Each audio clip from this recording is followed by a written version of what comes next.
大家好，欢迎来到以色列实时中文报道。7月23日新闻头条：犹萨主权延伸表决，以军误击加沙教堂调查，美拒为离国提供保障，美施压哈马斯加快谈判。国防部官方消息，以军误击加沙教堂调查。以色列国防军南方司令部昨晚完成对7月17日星期四在加沙市拉丁教堂遭迫击炮炮击事件的调查。调查显示，在以军于加沙市开展的一次作战行动中，一枚弹药因偏离预定轨道，意外击中拉丁教堂，造成建筑受损，并有数名加沙平民受伤。为提高射击精确度，以军在行动中进行了调整，并在事后强化了在宗教场所、避难点及敏感目标附近开火的指令。应耶路撒冷宗主教请求，通过以军下属协调机构，教堂获得了人道援助，包括食品、医疗设备和药品。日前也协调允许希腊及拉丁宗主教派代表团进入加沙探访拉丁教堂，并批准受伤人员外出接受治疗。以军重申，其攻击仅针对军事目标，并尽力减少对平民与民用设施，尤其宗教机构的伤害，对任何平民受害深表遗憾。哈马斯协议可能令其重掌加沙。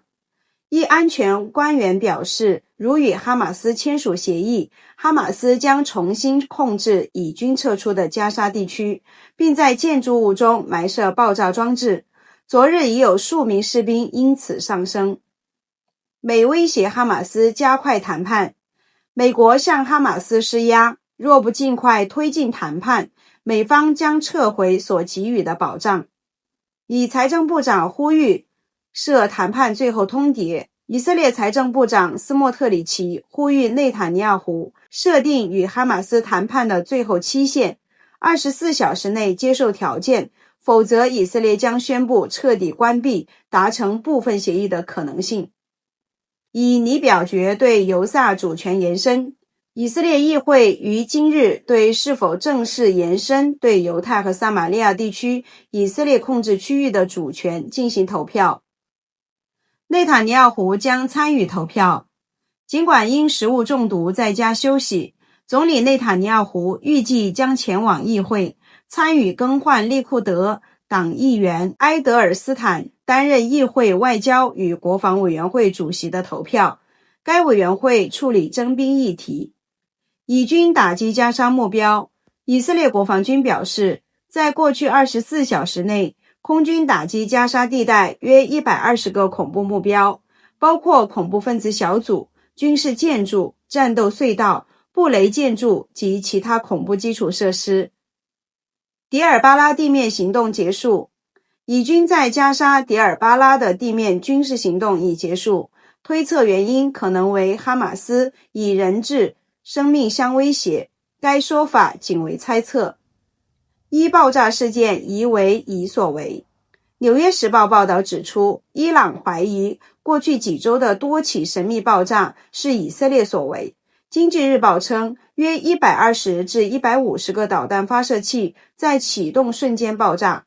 战争期间，整个防空系统被突破。伊总统否认核计划遭摧毁。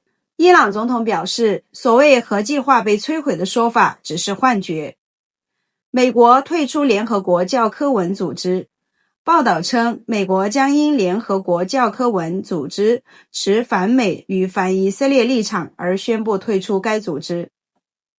美拒为黎巴嫩提供保障。美国特使巴拉克在黎巴嫩表示，解除真主党武装的责任在黎巴嫩政府，华盛顿无法对黎方要求提供保障，也无法强迫以色列任何行动。此言论在黎巴嫩政坛引发震动。美中东特使前往中东。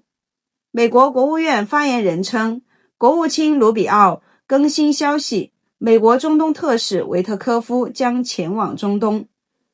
亨特·拜登称内塔尼亚胡为怪物。美国前总统拜登之子亨特表示，比比是个怪物，加沙正发生种族灭绝和大规模流离失所。袭击伊朗只是为了救比比脱离牢狱。更正美国大使姓名误写问题。昨日关于美国大使的报道中误将其姓名写为麦克赫尔佐格，实际应为麦克哈卡比。此错误源于 AI 语法和阿拉伯语翻译处理问题，目前正在修正中。沙特代表团签署美元协议。阿拉伯媒体报道，沙特代表团抵达叙利亚首都大马士革，将签署总额约40亿美元的一系列协议。伊圣战组织失去人质联系。伊斯兰圣战组织表示，与持有以色列人质罗姆布雷斯拉夫斯基的人员失去联系。以外长访问乌克兰。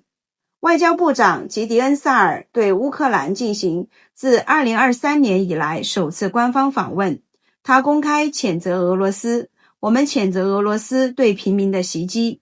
此言论预计将激怒俄罗斯。乌方正式承认布雷斯洛夫派拉比纳赫曼的墓地为历史遗址。个人持枪资格扩展。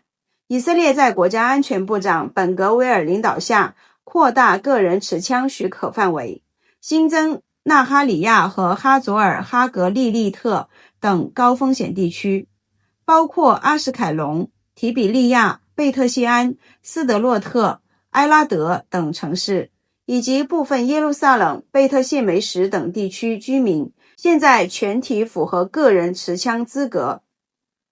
顶尖哈雷迪青年入伍。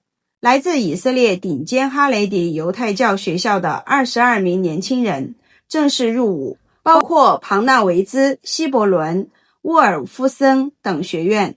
他们将进入哈雷迪软件单位科德公司或哈什莫奈旅战斗部队服役。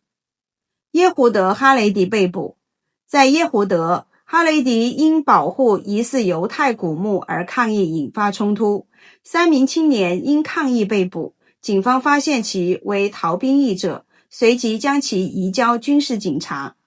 哈雷迪示威封路警告，为抗议上述事件，今日17点将在耶路撒冷入口、贝内贝拉克入口、贝特谢梅什38号公路段、希拉特交叉口和萨法德入口举行抗议活动，预计道路将被封锁。